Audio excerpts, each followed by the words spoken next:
So at the end of my review for Totally Killer, I asked you something along the lines of, for your Halloween binge, what's a movie that's more fun than scary?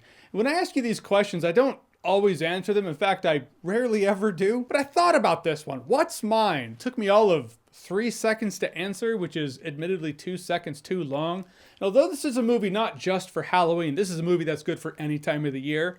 This is my answer, and I'm sticking to it. So let's talk about it.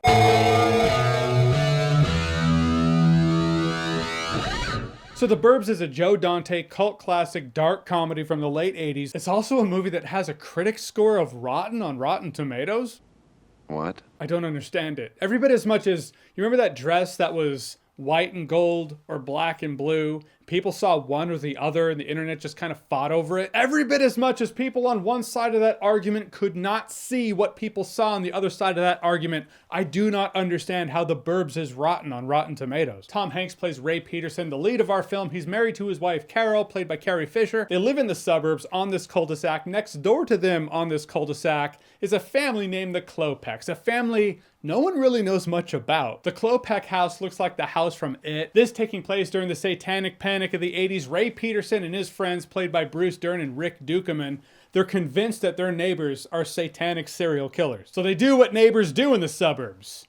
They snoop, which is to say this is a dark comedy with horror elements, some slapstick elements as well, but amazingly, the genres never intrude on each other. It all works. This actually has a pretty amazing allegory on suburbia, you know, on neighbors, because neighbors are just known to meddle. That's right, little Jeremy lived on a little cul-de-sac, and it's not unlike this. There are exaggerations for the sake of entertainment and comedy, but the elements are here. All the adults in the neighborhood whispering, theorizing about the weird neighbors. The youth, like Ricky Butler, played by Corey Feldman in this film, just sitting on his porch, watching it all unfold for his entertainment. It's how I felt. I was like, this is real. This is my neighborhood. Everyone in the film is amazingly cast and play off each other perfectly. Rick Dukeman, hope I'm saying his name correctly, because he's amazing in the film. And he's actually a very central and important character in the film, because he's the one who's stirring the pot. Like, if you took Bruce Dern's character out of the film, you would still have a film, be it a less interesting one. Also, I hear tale that Bruce Dern ad-libbed a lot of his lines. There's a lot of hilarious stuff on the cutting room floor. Don't doubt it at all. He is, to me, the funniest one in the film.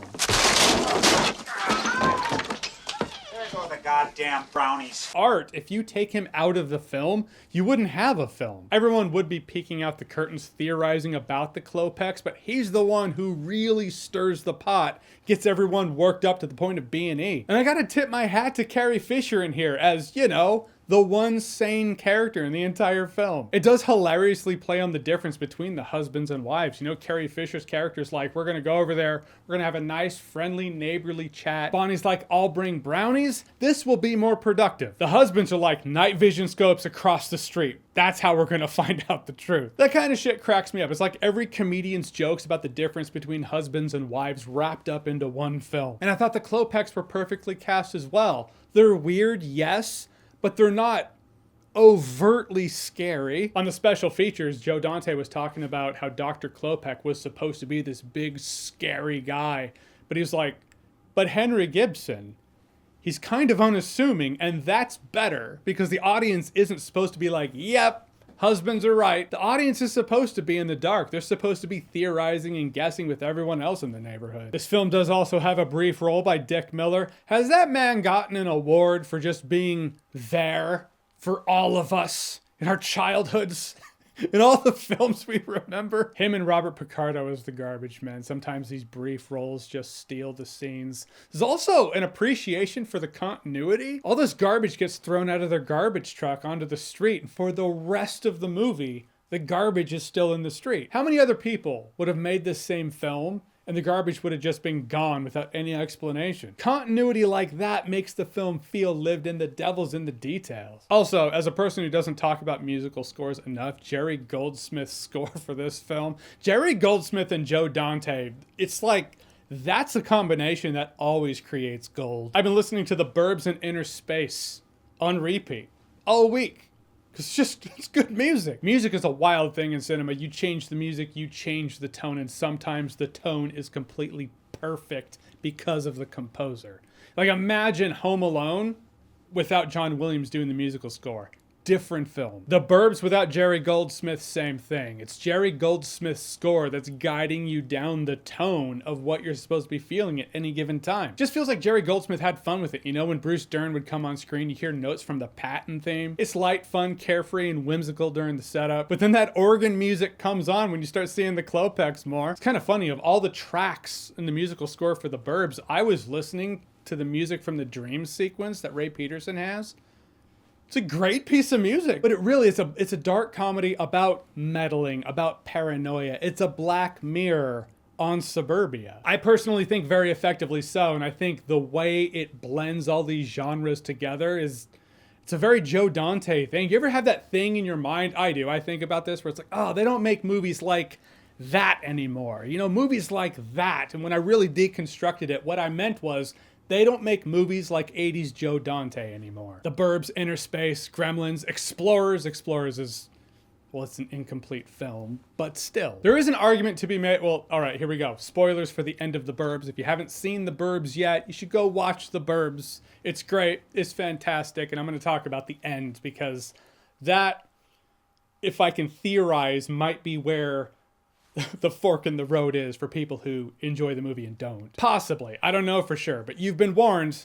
Seriously, I'm going to give you a couple more seconds to leave before I talk about the end of The Burbs. All right, so if I'm putting on my devil's advocate glasses here, I can see an argument for the way the ending of The Burbs ties everything up in a nice little bow, and everyone's essentially justified in their paranoia might be the thing that's possibly off-putting for people. It's just in the way the movie sets it up. You know, Tom Hanks has this epic meltdown about how the Klopeks aren't the lunatics. They are. It's people like them who mow their lawns 4,800 times and then snap. That's them. That's not the Klopeks. It's a great monologue about don't judge a book by its cover. And yeah, maybe people like the Klopeks keep to themselves because they live next door to people who would break into their houses. Then that leads into the very end of the movie where there are bones in the Klopeks trunk of the car, and all right, well, they actually were killers, and well, there we go. It does kind of undo an otherwise profound monologue by Tom Hanks. I will say, in terms of comedy, the end of the movie that we have does make it satisfying and ties it up in a little bow. We're rooting for Tom Hanks, and hey, he was justified. Great, we can all sleep at night. And there are multiple endings for this movie, none of which I have found make it to where the Klopeks are not killers. But if they had made an ending where the Klopeks were not serial killers, or at the very least, we never found out if they were, we're just kind of left with, all right, well, were they or weren't they? Don't know. There was still that femur in the backyard. I guess we'll never know. There might have been a Criterion release of The Burbs at this point for being, 30 years ahead of its time. I bring it up because maybe it's the ending that's making it or breaking it for people. I don't know. In the end, some call The Burbs a classic, some call it a cult classic, but me, I just call it awesome-tacular.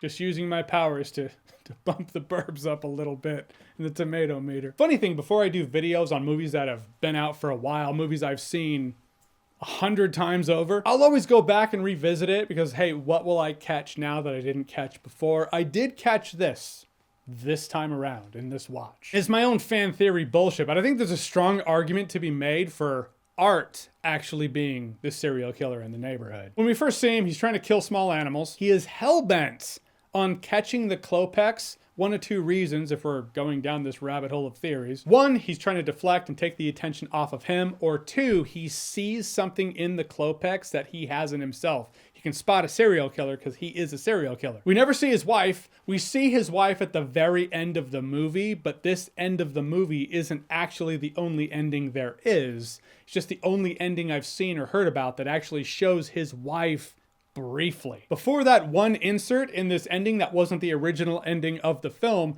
you just never see Art's wife. He just says, oh, she's out of town, which could be code for he killed her. He's also the one who knows the most about Skip, the suburban serial killer he talks about once in here. And when Ray Peterson's having his satanic panic dream about the Klopeks, he has Art as Skip, the serial killer. Almost like his subconscious put Art in that role because his brain's trying to tell him something about Art. Just an observation. Again, we're in the weeds with the deep cut fan theory bullshit. I haven't heard this anywhere else. I haven't looked for it either. It's just a thing that popped in my head while I was watching it this last time. All right, so The Burbs, have you seen it? What did you think about it? What's your favorite Joe Dante film? I don't know that this is even my favorite Joe Dante film. Another video for another time, I guess. Whatever it is, whatever you think, comment below, let me know. And as always, if you like what you've seen here and you want to see more, click right here to see more.